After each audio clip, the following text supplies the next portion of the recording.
Hi, everybody. I'm Katie, And I'm and this, Carrie. there we go. We are coming on to discuss codependency, people pleasing, and how that relates to trauma. So first off, I think that a lot of people don't like we throw those terms around a lot, but a lot of people don't really know what that actually looks like in practice. So people pleasing is like prioritizing everybody else's happiness over or at the expense of your own.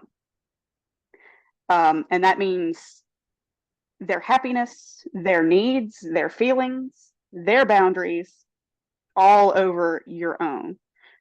Saying yes too much, just to try to avoid conflict, um, acting up, acting in ways that gain other people's approval, or specifically avoiding disappointing somebody else to your I own see, detriment. well, I see this playing out like mostly either in relationships Hmm. or at work. People that take on every 12-hour shift and take all the overtime and work themselves to death because they don't want to disappoint, their boss or their employees. They can't let anybody else down. And then they get so burnt out that ultimately they end up not being able to work. I mean, I've done this myself. Absolutely. And then codependency can kind of look like people pleasing, but it's like your sense of self-worth and happiness is overly tied to someone else's well-being or approval. Putting others' needs over your own, kind of in the same style as people pleasing, or feeling responsible for fixing all of the problems, even if they're not your job. That is just about every woman that I know. Yes. Hmm. And That's amazing. That I fall into that quite a bit. me too. But I have an alcoholic mother, so that there's this 12-step program that everybody on Alcoholics Anonymous and Al-Anon family stuff relies on, where they say that because they are sick and addicted, then we are also sick, and we have to recognize how that manifests in our life in order to correct it and give us that space to get better.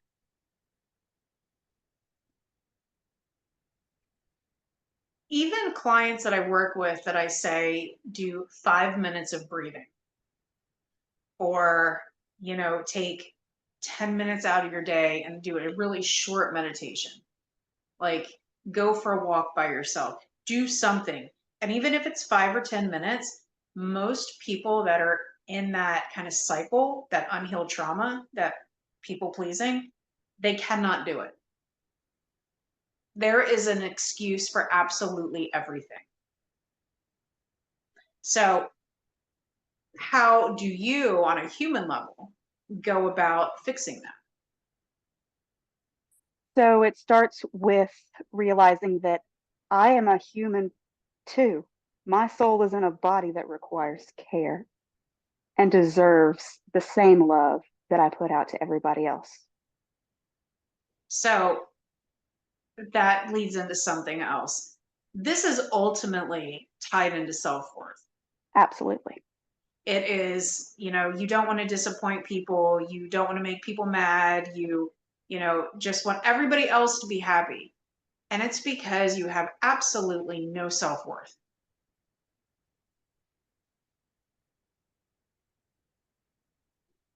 That is the central problem for all of those things. It is. Self-worth and self-love, it really is. It is the root of like all of your problems.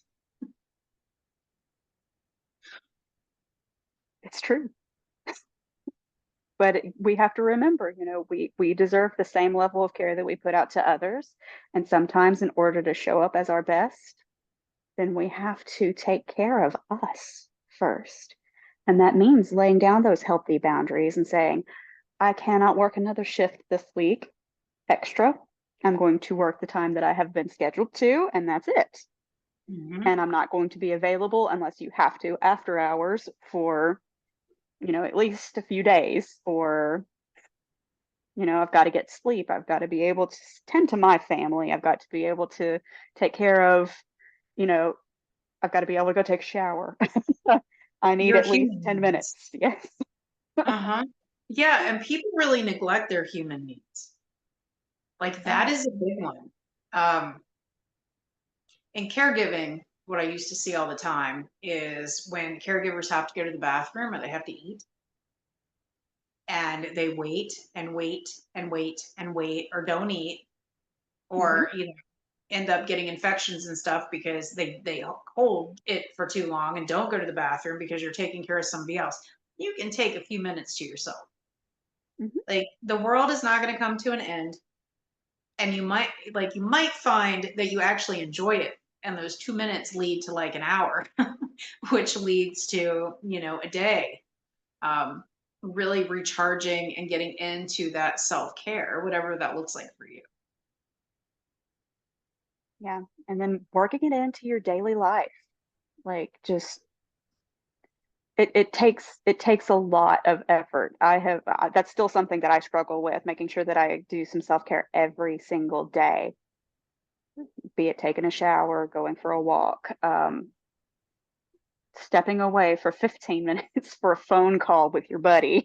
It's like um it's it's something that I'm still fighting, but I feel like I've come a long way from where I was whenever I first started having kids. I was that mom whose bladder was bursting, or not sleeping enough, or I was doing all the chores and recovering from childbirth, and it's insane. You can't do everything.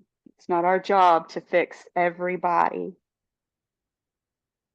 They have to take some responsibility for themselves, have to do some of the work on their own. But we're here to help And pick up whenever there's a mess. the important thing is like to remember is you can't fix people. People Mhm. have to want to heal. They have to want to learn. They have to want to get better. You can't fix something that doesn't want to be put together or problem solved. And that is probably a lot of people in your life. Mhm. When you start to recognize that, those people that really need all the fixing tend to fall away because you're not giving away all of your energy anymore. Mhm. And that is a good space because then you start attracting the people that actually lift you up. Absolutely. I've heard it phrased, being sick and tired of being sick and tired. Got to do I've said something about that. that. I've said that quite a bit in my life. Uh-huh. So it is Yeah. it is a choice. I think it ultimately is a choice, and you find ways to make it work. So when my son was little, and I've been a single parent like just about his whole life. I would listen to things while I was in the grocery store, and I would listen to things in the car. And when I was doing things with him, if he was occupied, then I would have something in my ear, and I was always listening to books. Um, Always listening to something to better myself, even when I didn't have time. And that's a good way to kind of hack that self care when you really can't squeeze any more time into your day, is do something like that. If you take a shower every day, that's your time. Meditate when you're in the shower. Like there's so many things that you can incorporate to make time as you're bettering yourself. And again, it comes down to excuses. You don't think you're worth it, so your ego is gonna kind of kick to the surface every excuse known to man. You can't do that because you're cooking dinner, or you can't do that because you might bother somebody else in the house, or you can't do that because what if during that time somebody needs you? Mhm. The kids are coming home, the kids are in bed, you have to make dinner, whatever it is, you have to go to work. You can always find extra time. You just have to fit it into your schedule. And then sometimes I think that we've been kind of reading a book called A Big Leap, and it talks about an upper limit problem. And sometimes we allow ourselves that space for a little while to feel good and to feel better and to make better steps towards better health. And then there's a part of our system that says this is no longer familiar territory. Oh my gosh, we're no longer safe because we've no longer experienced this level of awesomeness before. And we either retreat back into where we came from, or we almost like create the circumstance in our life that gives us that ability to, or the excuse to lean on to feel more negative again. And I found that a really interesting concept, and I have started paying more attention to whenever I'm doing that and leaning into those moments and being like, okay, I'm not going to let this steal my joy. I'm going to take an extra second to expand my ability to feel good, to feel calm, to recognize that I am grateful for everything that I have. I am grateful for this time that I have with my family, or this love that I get to experience, and lean into those feelings and allow that to settle into my body and like create a new upper limit that I'm going to hit sometime later. Right. And from an energetic standpoint, anytime you're feeling really crappy, it's because something's trying to leave your energy also. Mhm. So the upper limit problem is that block coming to the surface for you to recognize, for you to let go, for you to shift out of, because something bigger and better is coming in. Um, he talks about that in the book. I mean, as healers and energy workers, we know this. Um, I like how he puts everything in the book. I'm actually listening to the Genius Zone now. I I don't have the hard copy yet. I want the hard copy, but for now, Audible's good. Yeah, Audible's awesome. It's my favorite. Yep. But So yeah, that, when you feel crappy, if you take a moment and you shut your eyes, and you just kind of focus on your body and just ask, like, where is my energy trying to expand? Where, is the positive, loving energy coming in?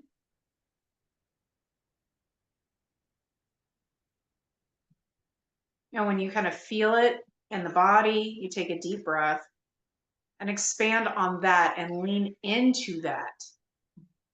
And if you can sit with that for 24 minutes, lean into that positive expansion energy. You can lean into it for 24 minutes. That's when your body starts to say, okay, this is more my normal. Not, 3, 4 hours, 24 minutes. Can you spare 24 minutes of your time to lean into joy to help kind of shift all the shit that you're holding on to in your body? Sorry, that just took a left turn totally in that, but I'm done it now. left turned into awesomeness. That is a new thing that I've learned in the past couple of 24 minutes. And I've dove into that.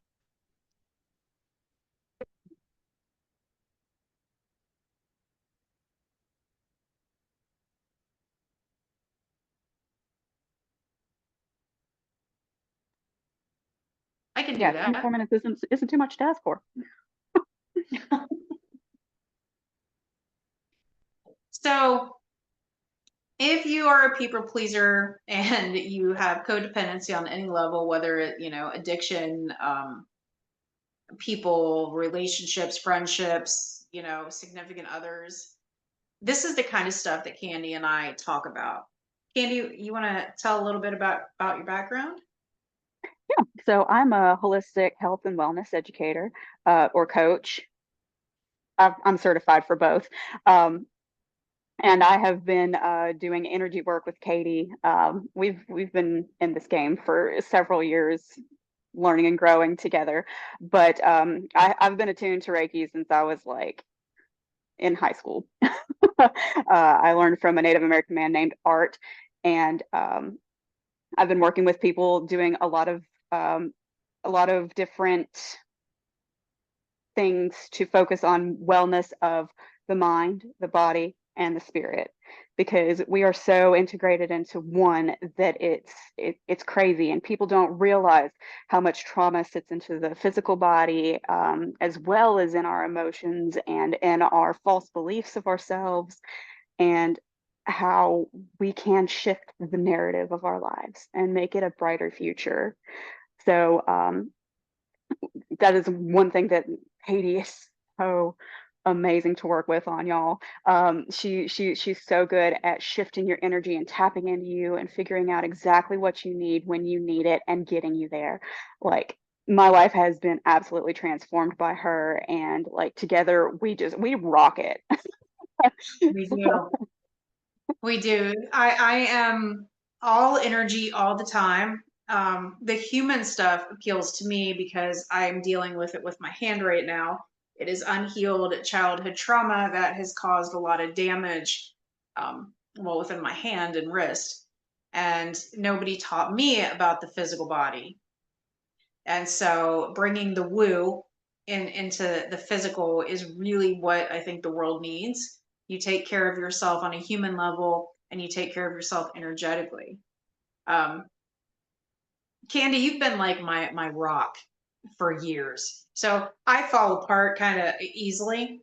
Um, I truly believe it's because I'm so open energetically and I feel everything really deeply, and then it just comes and I crash. And Kandi is probably the most compassionate, comforting person that you can work with. So as she approaches trauma with you, you feel totally safe. And I think that is my favorite part of your energy, is that you hold space and allow people to say and do and be whoever they are in that moment, and there is acceptance. And most coaches and healers do not do that very well. And I know I'm going to trigger people as I say that. But the safety thing isn't there, and it needs to be, especially when you're dealing with this deep level of trauma and pain and like emotional damage that's just sitting in there. You have to feel safe. And so Kandi brings her knowledge, but she also brings this energy of comfort and compassion. And we do rock it. Fuck And yes, we Katie, do. if you ever want to ignite your ability to feel like you are empowered in your life, Katie is the person to do that for you. She is the biggest energetic badass I know. And um, she says she falls apart really easily, but she's also one of the strongest people who has overcome so much in her life. And it shows, and she makes it to where you can get through your hardships too. And So, that's what we have to do. That is what we have to do. People need to be able to shift their shit, and that's what we're doing. I will so put links, yep, under the video. I'm sorry, what were awesome. you going to say? I was just going to say that if anybody wants to have help kind of integrating all of the ways that you can heal in your mind, body, and spirit, we do have some amazing, amazing offerings where you can go through and check out. We have what, 10 weeks of class Hmm. material posted where you can just dive in at your own pace and enjoy learning how to take care of yourself energetically and physically and emotionally and mentally, because all of those things are intertwined. And And there's meditations. All of mhm, the information is very tangible and very easy to navigate through. And we have a meditation bank mhm. that is available separately or included. Um, and Kandi does one-on-one sessions, and I do one-on-one sessions. If you're interested in the woo and more of the coaching aspect, um, but together we bring both. You get both, and you get us. And it all in a container where you have a community of people who are ready to love on you and who are in the exact same space and want to do the Yeah, same thing. and we learn right with you, so you get to see. I don't even know how to explain that. Um, I'm We very all vulnerable. transform together. Uh-huh. You get to see the shit that I'm working through because I share it. Um, you get to see how everything affects everybody in real life, not just on paper. And that's what I love about it. Yeah, I love the community that we're building. I absolutely adore each person inside of it. And it feels like at the end of the 3 months that you have created a new family on a soul level, like deep roots, like we are through all of life together now. Like just And the mm, next, and the next, and the next. yeah. Because there's all healing is a spiral, there's always something else that's going to come up at a deeper place. So it's totally worth it. Totally worth it. So if anybody has any questions, feel free to reach out. We'd be happy to answer your questions. And thank you for watching. Kandi, thank you. All Thank you, Katie. right. I love you. I'm gonna I start love recording. you.